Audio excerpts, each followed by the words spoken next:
예, 다음은 모기 이야기입니다. 예, 모기 이야기를 해주실 연사분은 카밀라 비치 박사님이신데요. 박사님은 일찍이 이 런던 대학에서 식물과학 공부를 하셨어요. 하시고 이 규제 분야에서 탁월한 경험을 쌓으셨는데요. 그래서 이 규제 분야 중에서도 처음에 그 작물 분야부터 시작을 해서 현재는 곤충 분야까지 이르게 되는데, 특히 그 보건 농업 분야에서의 생명과학으로부터 나오는 신물질, 또 그러한 제품의 규제 심사에 상당한 경험과 노하우를 갖고 계시고요. 또 회사 현재 이제 옥시텍에 근무하고 계십니다만 그 전에서도 여러 회사의 경험을 통해서 관련된 제품의 기획, 개발, 또 출시, 시장 출시와 관련된 여러 가지 이 경험도 쌓으시고 또 이 커뮤니케이션 관련 분야에도 상당히 스스로 이쪽이 필요하다고 생각을 하셔서 많은 활동을 하셨습니다. 오늘 해주실 모기 분야에 관해서는 이쪽 관련된 규제에서도 상당한 역할을 하셨어요. 그래서 이 주제 내용뿐만이 아니고 이 커뮤니케이션 분야에서도 상당한 노하우, 경험을 갖고 계시기 때문에 상당히 흥미로운 얘기를 들려주실 것 같습니다. 그러면 카밀라 박사님을 모시도록 하겠습니다. 큰 박수로 환영해 주시기 바랍니다.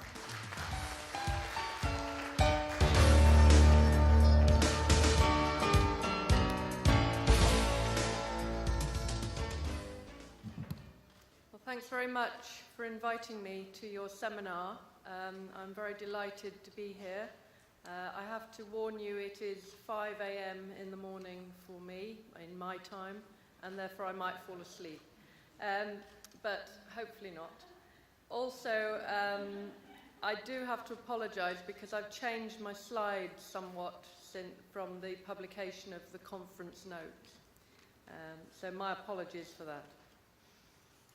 I just wanted to start with what is Oxitec. Oxitec is a private company. It was spun out of Oxford University in 2002. We have international teams, and what we're trying to do is produce genetically modified insects that are creating safe insect control for things that damage crops and spread diseases.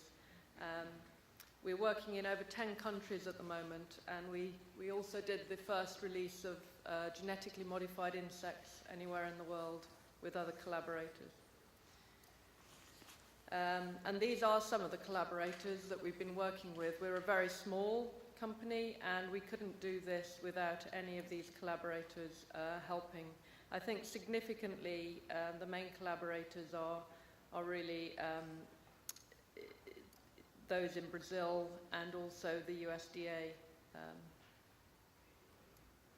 So what we're trying to achieve? What we're really trying to achieve is to combat insect-borne diseases, both in crops and mosquitoes, but my talk today will predominantly focus on mosquitoes. And we want to do that through the reduction of the insect pest population, but we'd like to do that in a safe and sustainable manner. So a lot of people always ask me, why would you want to release a genetically modified insect? Why would you do that? Well, the reality is that we need more in agriculture. We need more food on less land.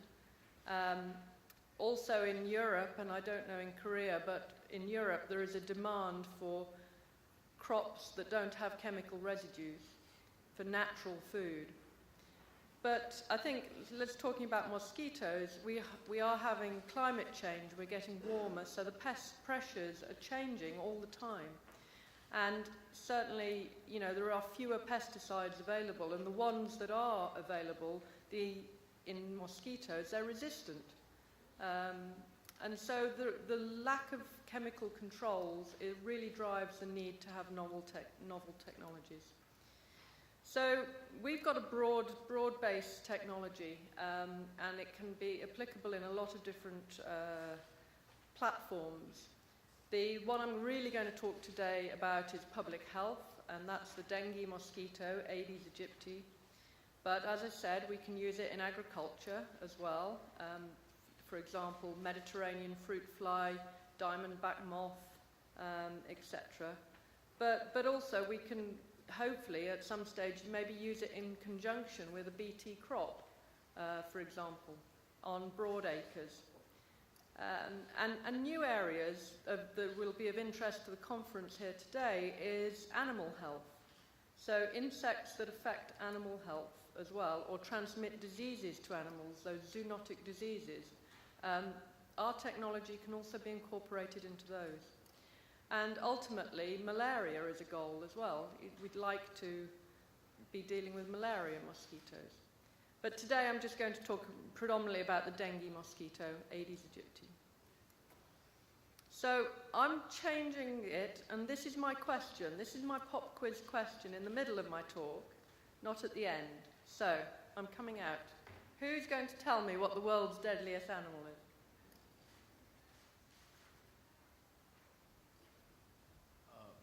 Maybe mosquito?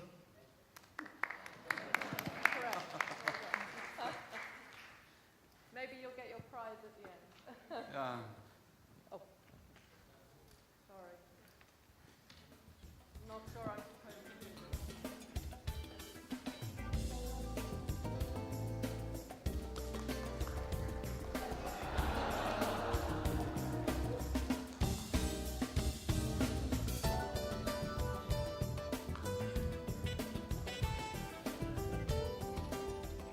Well, hopefully I'll get 5 more minutes on the time now, but all right.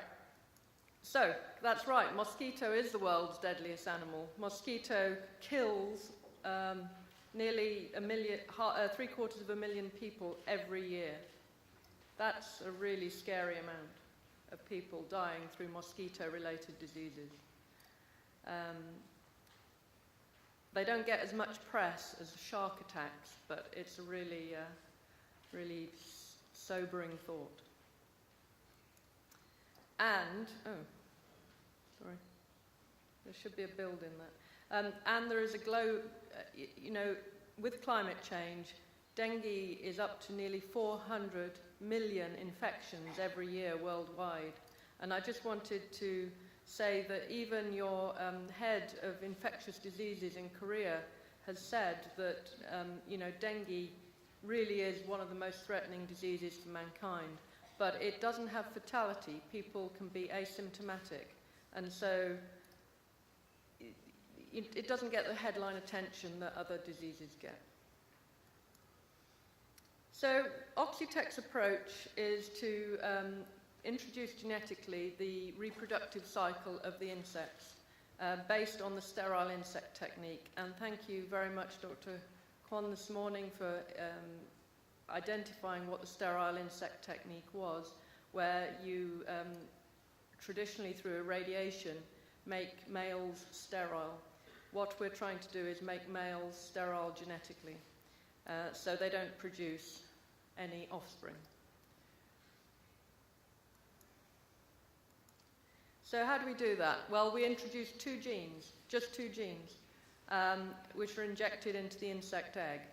And if anybody's done embryo fertilization, it's very like that, where you take a very long microcapillary with your DNA and then inject it into the egg.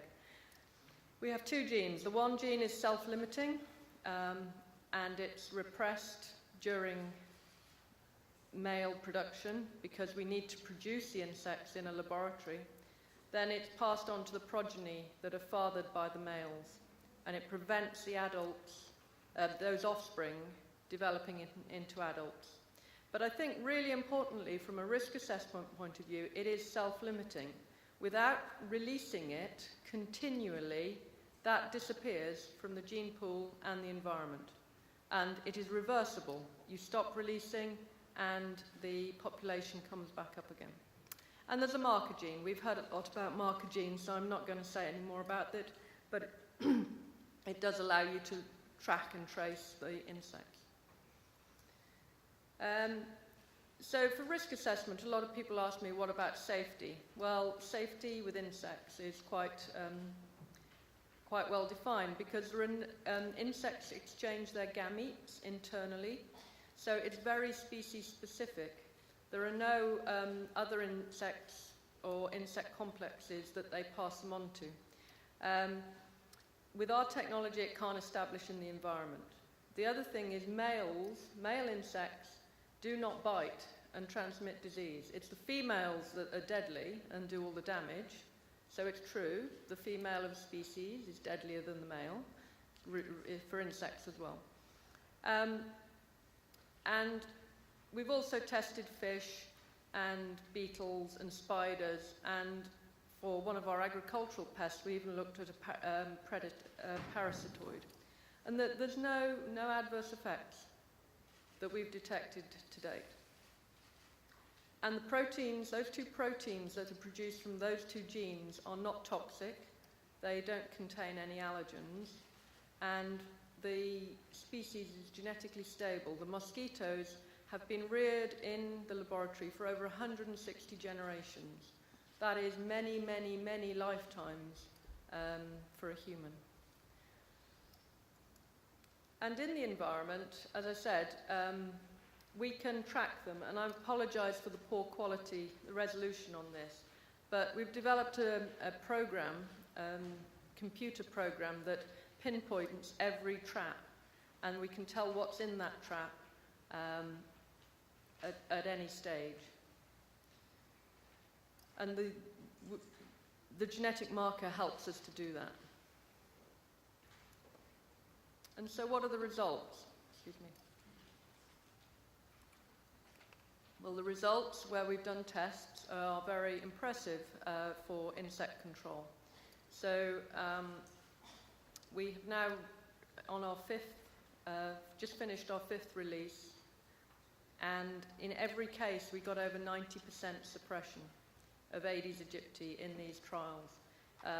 So the gene type environment that you've heard interaction from Dr. Devlin is very consistent in the case of insects. And this is because Aedes aegypti, it lives in cities. The only things that influence it are temperature and water. And so its environment is very, very similar all around the world. But we also believe it can be integrated with other treatments. So a lot of people say, well, what about, are you going to just use this? Well, no, we're not going to just use this.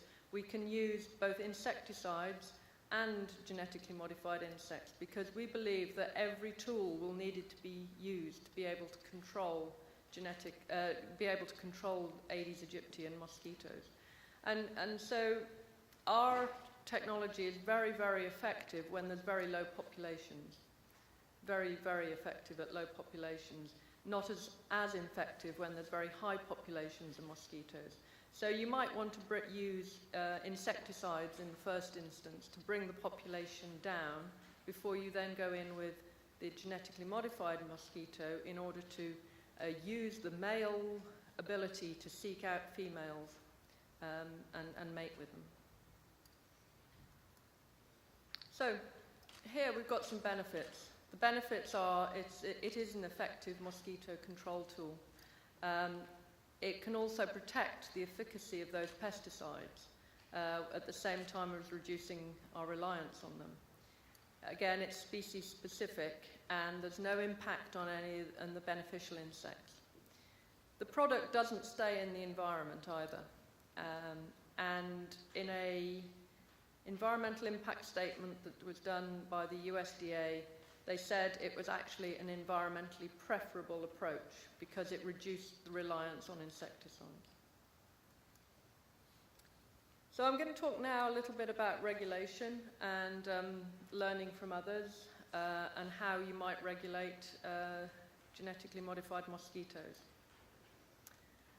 I think a lot of people, when they go, oh, genetically modified mosquitoes, what do I need to learn? What do I need to know in order to ask the right questions when I'm regulating it. And it's a bit like a goldfish leaping into a new environment, a new bowl. But there is a lot of learning that can be had from other precedents. The biggest one, of course, is sterile insect technique, where that has been used for over 50 years. The other one is use of biological control agents. We very regularly use biological control agents in our greenhouses and to go and eat up insects. So we can learn from these precedents. We can also learn from GM crops, but the point of this slide that I've got is that actually GM crops are very, very different, and if you are a regulator who's been used to dealing with GM crops, I would strongly encourage you to start thinking differently about insects. And the reasons you want to do that is because there is no in genetic change to a food product. We're only changing the pest. It won't persist in the environment. It is self-limiting, and there is data to show that. Particularly with certain insects, those genes do not pass on to other species. There are no other wild species to pass them on to, because or the gamete exchange is internal, so they don't pass on to other species. And because there's a genetic marker, it is this monitoring which is completely different to a GM crop in the field. But I think we can also learn, we should ask ourselves, what makes an insect a pest compared to a beneficial organism? Well, I searched around for a definition for this, and the best one I came up with was an organism that causes annoyance or injury to both humans and human interest. But please, if anybody else has a different definition of a pest, please let me have it, because I'm keen to identify those. So one way of thinking about that can it cause economic or medical concern? Does it invade new areas? Does it survive in greater numbers? So these are still the same questions that can be asked of a genetically modified insect. Does it cause medical concern over and above the existing mosquito, for example? Have we altered the geographic range of that mosquito by the introduction of the transgene? And have we done anything by the introduction of the transgene that allows it to survive better? Actually, with the self-limiting thing, you're giving them a huge selective disadvantage. It will not survive in the environment. So a GM insect is no different to an insect pest, and therefore it should be evaluated similarly. So I've tried to translate that to how an Oxitec mosquito could be risk assessed. And I think it's a series of questions to be asked. And that some of those questions are, does it cause more harm to humans or the environment than the existing mosquito? And that's absolutely key, because you've got to compare it to something. And then you've got to remember that those existing mosquitoes are already causing human harm. They're already causing economic harm for people who can't go to work because they have dengue fever. And so some of the questions you might ask, and I apologise, I've got a spelling mistake in the English here, it's not toxic. Are the introduced proteins toxic to humans and animals? Well, that can be tested empirically in the lab. No, they're not toxic. You're releasing males, predominantly. Males do not bite humans. They haven't got the mouth parts to allow them to be bitten, and they can't transmit disease. It's only the females that will do that. Could the genetic modification increase the allergic reaction that you get from a mosquito bite? Hands up, who's been bitten by a mosquito and got a horrible, nasty, itchy spot? Absolutely nobody. I have. Okay. So what we want to make sure of is that doesn't increase in any way.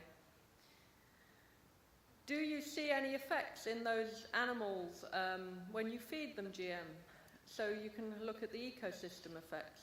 And as I said earlier, we've looked at fish and beetles and spiders and even parasitoids for another insect. And there was no effect whatsoever.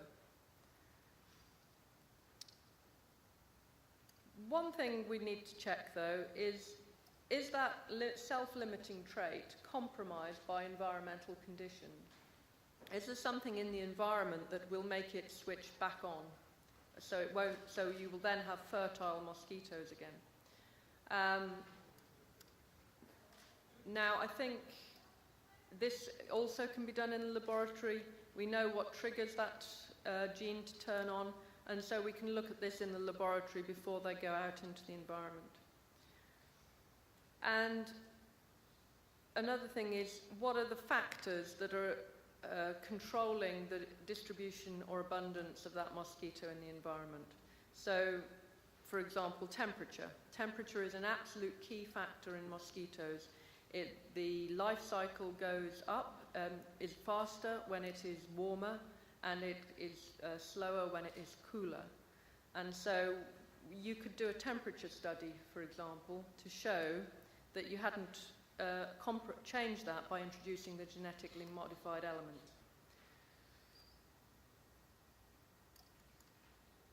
And this is exactly what we've done over the years since 2009. We've taken studies from contained laboratory studies where you characterize the molecular biology, you characterize the stability of the gene, the introduced gene, both at a genetic level and also at a phenotype level. You look at its life cycle and life history. Is the egg to adult life cycle the same? Is same as the existing mosquito? Does it lay the same number of eggs? Do those eggs hatch in the same way? Etc. And then you also look, well, will it mate? Because that's key. And if it doesn't mate, you haven't got anything to work with. And then develop these other risk-based studies that I was talking about, such as temperature dependency. And all of those can be done in the laboratory, and then before you go on to the next scale. I think those of you who are used to GM crops, for example, would be familiar with seeing a field cage. With mosquitoes, a field cage is not the appropriate vehicle for secondary testing. Mosquitoes don't live in a field. They live in an urban environment. They live in your house. All right? They will live in your house. They like going in your bedroom. They like hiding in your dark spaces, in your cupboards, and they live in your house. So the best thing to test them in is a house, or the equivalent of a house. So in 2010, we set up this, basically a field house in Malaysia, which is basically the same as many houses in Malaysia that had several rooms, and you actually did those testing in those natural conditions. But I mean, it was contained. But yeah, so I always bring this point home because everybody says, "Oh, a field trial. Well, you must have a field." Well, no, not for mosquitoes. No fields. And then of course we got permission to actually test it in what we call open field, but actually the open environment.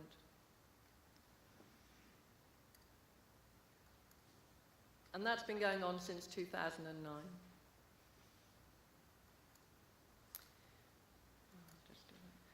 And so many countries now have given us permission to test these mosquitoes, right from the contained laboratory studies in a wide variety of countries, to outdoor applications. There are applications pending in India and Spain, the Caribbean, in Saudi and Morocco. And then also we have done field trials. Not only have we done field trials, but we've also done, as I showed earlier, with very successful results.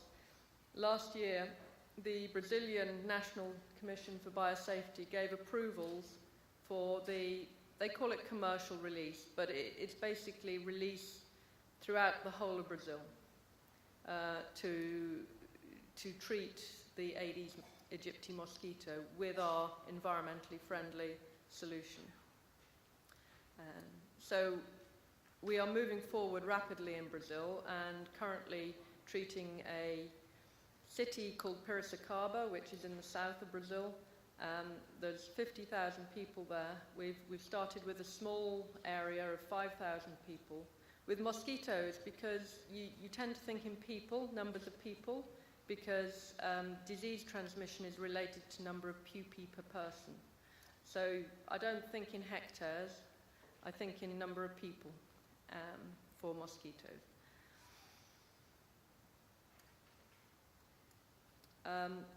Also, I don't know if you're aware, but the WHO, the World Health Organization, have a vector control advisory group. And they have submitted, we have submitted data to the vector control advisory group. And they have various stages. It's a bit like a drug trial, where you have a phase 1, phase 2, phase 3, and phase 4. And we submitted at phase 2, because we had enough data to submit at phase 2. And they've recommended that we go on to phase 3, which is basically large-scale work to look at health outcomes, so the relationship between dengue and the reduction of our mosquito in the environment. Now, the reason we haven't done this before is because dengue is very, very complex disease, and you need very, very large-scale studies in order to be able to do that. Because, first of all, it's cyclical, it comes in cycles, and people move around, so they may be bitten by a mosquito at home and then bring it to work, or vice versa. So you don't really know where they obtain the disease. So there's a lot of complex factors when you look at health outcomes. So we've proved that we have successful suppression from an entomological or an insect point of view. And now we have approval to go ahead with larger scale studies in order to see the relationship between the dengue virus and those reductions in insect numbers.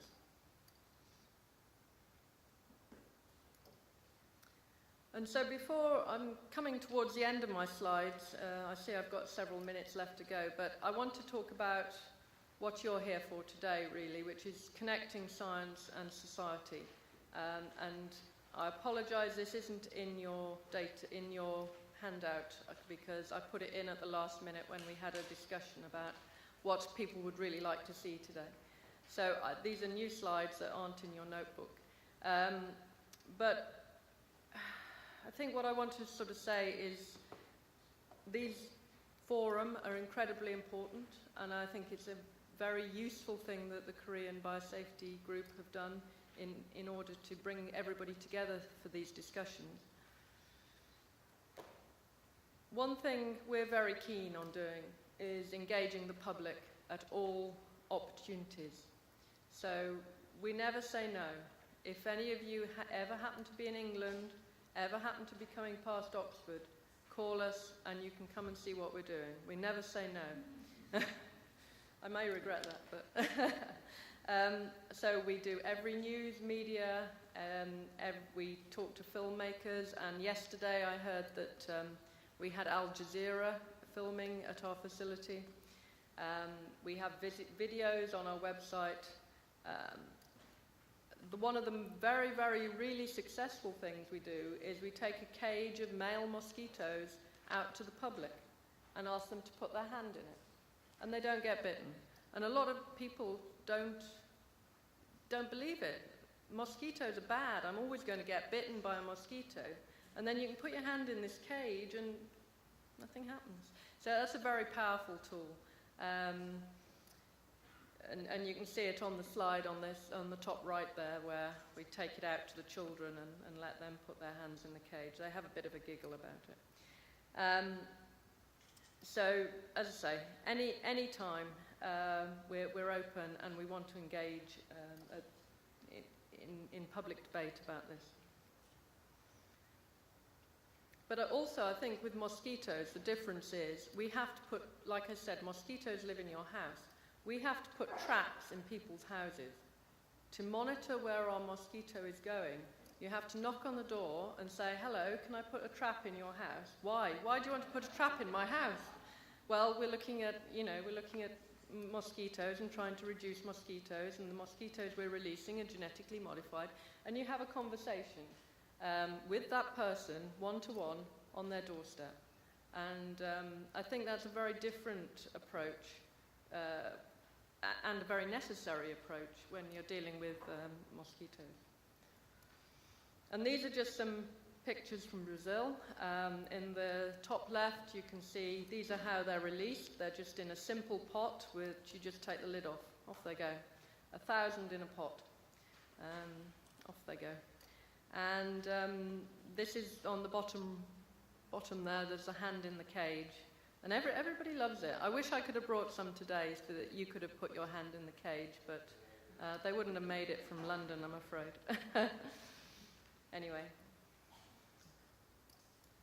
So, just to summarise very briefly, and I'm probably going to finish before time, but strongly encourage agencies, biosafety agencies, to use science-based risk assessment. Science-based risk assessment and gathering the evidence that you need is really important to inform their decision-making. Because without the science, we're just making decisions without any basis, evidence base. Pretty much all the regulatory frameworks that mosquitoes are evaluated under are very similar to the GM plants. But as I said earlier, the GM plant thinking needs to be wiped from your brain, and you need to start thinking slightly differently about insects and about how to regulate insects. To date, any regulatory submission that we've put in for a GM mosquito has been accepted and approved by that agency, and that's been Brazil, Panama, Cayman, and Malaysia. Again, the safety profile is confirmed, and a lot of this information is published, and if you do want any of the publications, let me know, and I can provide you with a list of the publications. But, not only the regulators have approved it, but we've also got the WHO who've made a recommendation to go for large-scale trials. And the marker gene, the fluorescent marker gene, allows it to be easily monitored in the environment. And so, as a regulator might say, there were no risks, unmanaged risks, greater than the existing mosquito identified. It's a bit of a long-winded way of saying it, but it basically means they haven't identified that the GM mosquito is going to cause any more risk than the existing mosquito, and actually in most cases it's going to cause a lot less risk. And then I thought I'd leave you with this. It's not a question for a prize, but it's a question as you go away from here that I'd like you to think about. It's not just the scientists, it's not just the regulators, but it's you, the public, as well. How are you going to help work together to get these new technologies moving forward for looking at diseases? And I don't have an answer to it, but I'd welcome any answers or thoughts, even ideas that you might have. So please let me know if you have more ideas on this, because it's only by having these meetings and bringing everybody alongside with the technology that I think we can get success.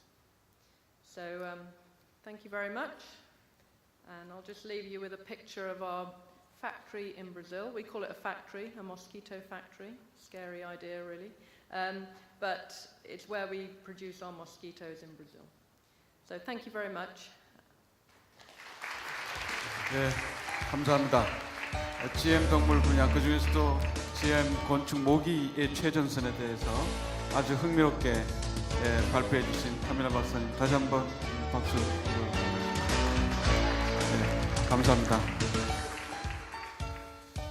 카밀라 박사님은 개인적으로 우리 본 이 컨퍼런스의 의미를 다시 한번 또 살려주셔서 감사합니다. 다시 한번. 그러면 오후 세션 중에 4개 중에 2개가 끝났고 이제 휴식 시간을 갖겠는데요. 3시 10분에 다시 이 자리로 와주시기 바랍니다. 이 앞에 커피 브레이크가 있으니까 커피도 마시면서 오후 시간 20분 후에 다시 뵙도록 하겠습니다.